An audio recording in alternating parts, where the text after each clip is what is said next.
Des jouets en plastique pour ton Noël en carton. Noël, dans un ultime soubresaut, les déprimés, les essoufflés, les zombies rassemblent leurs forces pour rendre grâce au cadavre qui leur a rendu la mort si douce. Du haut de sa croix, Jésus. Noël, célébration ultime de notre impuissance à vivre, de notre incapacité à exprimer notre lassitude de cette répétition de gestes futiles et pauvres. Déambuler dans les rayons comme des ombres qui se rassemblent pour un culte mortifère.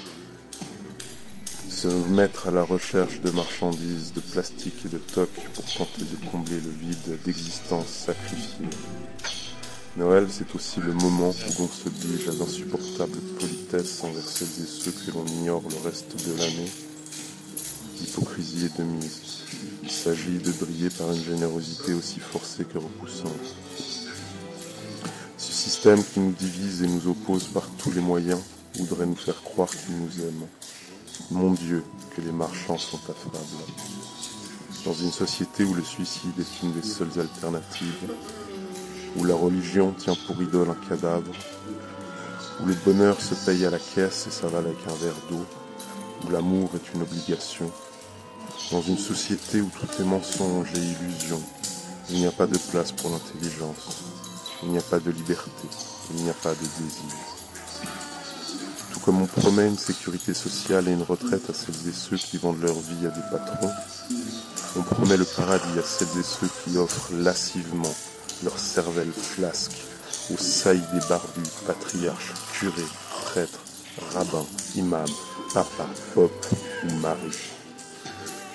Toujours de la même manière, les marchands, prêtres du culte de la marchandise, promettent par le biais de leur liturgie publicitaire le bonheur à celles et ceux qui consommeront leurs produits et leurs chimères.